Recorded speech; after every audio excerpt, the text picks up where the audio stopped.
Hello everyone and welcome back to Top Grade.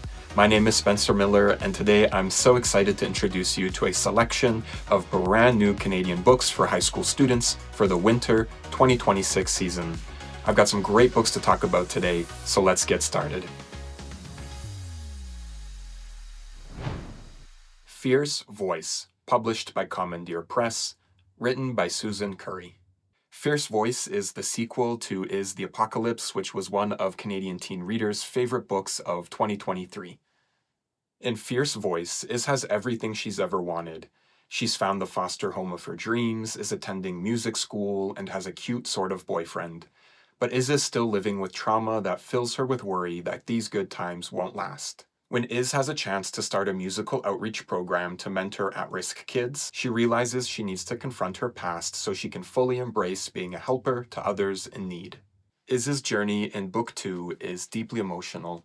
She deals with some of the most difficult things that a young person can experience and finds a way forward that includes music and hope and healing and love and friendship. It's an inspiring story, and I'm just so happy that we got more of Iz's story in a sequel. What Friends Are For, published by Heritage House Publishing, written by Harriet Zaidman. This moving work of historical fiction dives into the history of abortion in Canada as it follows the story of a young woman dealing with an unplanned pregnancy.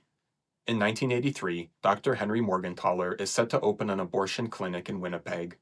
Although she doesn't think much about politics, 15-year-old Lisa agrees to join her mother and friend Jenny to protest the clinic. Then when Lisa is assaulted at a party and becomes pregnant, everything in her life is turned upside down. Lisa worries that choosing to end her pregnancy could mean losing the support of her friends and family. This story is told with so much care for Lisa and puts an emphasis on the power of her choices. The novel is well researched and includes many historical details true to Canada's history. Overall, I appreciated the author's trust in young adult audiences to be able to take on a difficult topic with sensitivity and nuance. Visions from the Fire, published by Highwater Press, written by Wanda John Cahawan, and illustrated by Nicole Marie Burton. The second book in the Dreams graphic novel series follows Damon on a summer road trip that takes a turn for the spiritual. Ready for adventure, Damon, his mom, and Journey take a road trip out to Cahiwan Cree Nation to attend a sweat ceremony and a powwow, as well as reconnect with family. While there, Damon stumbles into a vision quest and discovers more about his own history and the history of his family. This book highlights what it takes to be a good leader. Through Damon's journey, readers learn the importance of listening to lessons from the past, as well as listening to the people who surround us today. Overall, I am so impressed with the characters in this story, and I'm so interested to see where their journey goes next. Leave Our Bones Where They Lay, published by Inhabit Media, written by Aviak Johnston. From an award-winning Inuk author, this hauntingly beautiful story invites young readers to consider what it means to be accountable to our communities and families. Every solstice, Jupi treks to light an oil lamp at the base of a remote cliff. There he must wait for an ancient being and share a story that appeases the fickle Kipik, or suffer unthinkable consequences. For decades, Jupi has made the trek, but now, growing gray and exhausted, he must reconnect with his granddaughter to convince her to take on his burden. With its emphasis on the power of stories, this book would make a meaningful novel study. It is worthy of close reading and close consideration. It asks all the right questions of young people today. Beneath the Surface, Poems and Their Stories, published by Derville and Uprout, written by Chief R. Stacy Laforme.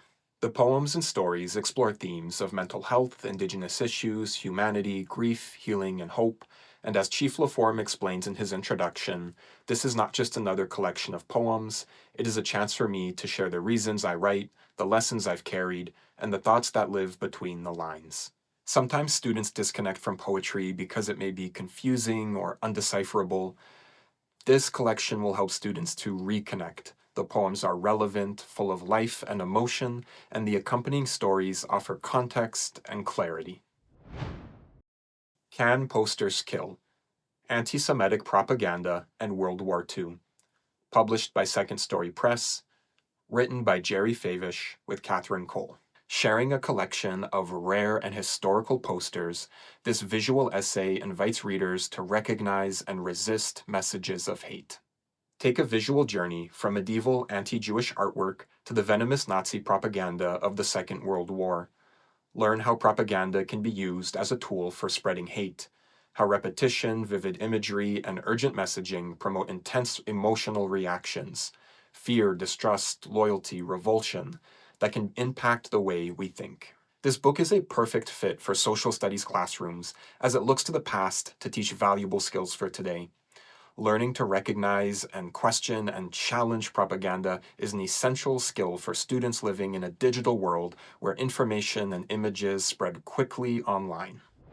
And those are all of our books for today.